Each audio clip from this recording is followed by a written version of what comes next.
Welcome to Daily Overdose. There's no saying, oh, the world is safe. It's not safe. Not at all. It's not safe. The fact that you think it's safe means that you were living in an unconscious bubble that was sort of provided to you by your culture. It's a gift. And now that's been shattered. And so now what do you do? Well, the answer is you retreat until you're in your house and there's nowhere you can go. You're the ultimate frozen rabbit, right? And your life is hell because you can't function. The alternative is, let's take apart the things you're afraid of. Let's expose you to them, carefully and programmatically. And then you'll learn that you're actually tougher than you think.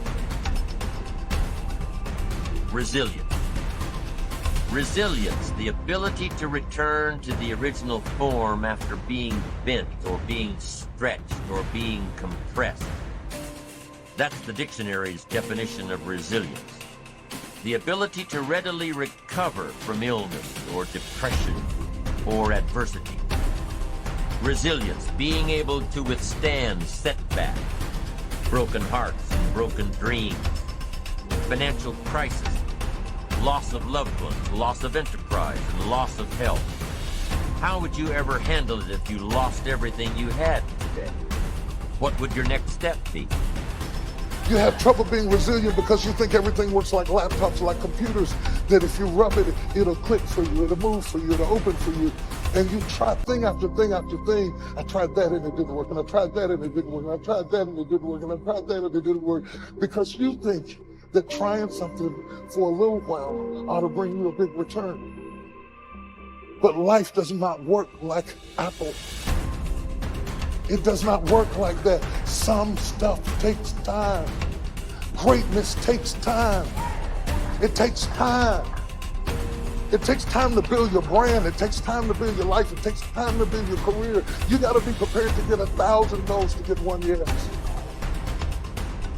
And as Aristotle said, it is during our darkest moments that we must focus to see light. You take your time and you put your focus on that, even when it hurts, especially when it hurts. If you're able to do that, if you're able to find a way to take all of your energy and put it on that, to repeat it, to let it become a mantra, to let it be the first thing you think about when you wake up, the last thing you think about in the night, and the thing that you cling to when you wake up and cannot fall asleep, if you let it be that thing, that you can put all of your attention on that, then you can actually change your chemistry. You can actually change your own story. You can actually change your life. But you've got to know it's in our darkest moments that we must focus on the light.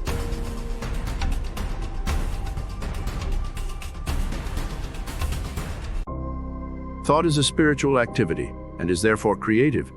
But make no mistake, thought will create nothing unless it is consciously, systematically, and constructively directed. And herein is the difference between idle thinking, which is simply a dissipation of effort, and constructive thinking, which means practically unlimited achievement.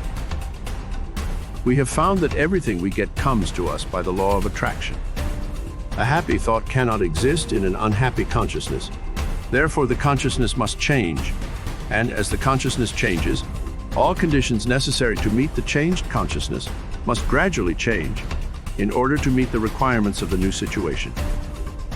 In creating a mental image or an ideal, we are projecting a thought into the universal substance from which all things are created. This universal substance is omnipresent, omnipotent, and omniscient. Are we to inform the omniscient as to the proper channel to be used to materialize our demand? Can the finite advise the infinite? This is the cause of failure, of every failure.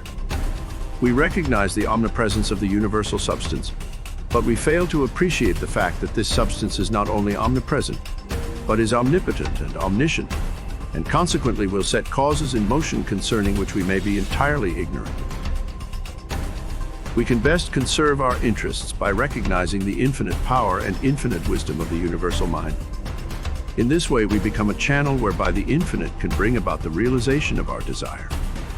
This means that recognition brings about realization. Therefore, for your next exercise, make use of the principle.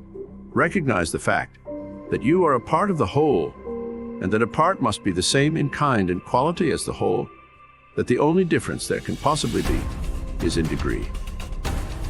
When this tremendous fact begins to permeate your consciousness, when you really come into a realization of the fact that you, not your body but the ego, the I, the spirit which thinks, is an integral part of the great whole, that it is the same in substance, in quality and kind, that the Creator could create nothing different from himself, you will also be able to say, the Father and I are one, and you will come into an understanding of the beauty, the grandeur, the transcendental opportunities which have been placed at your disposal.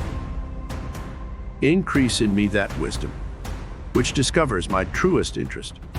Strengthen my resolution to perform that which wisdom dictates.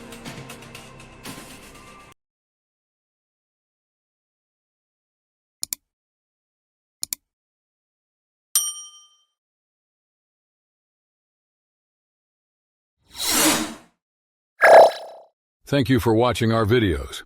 Please like and subscribe to our channel so you won't miss another video.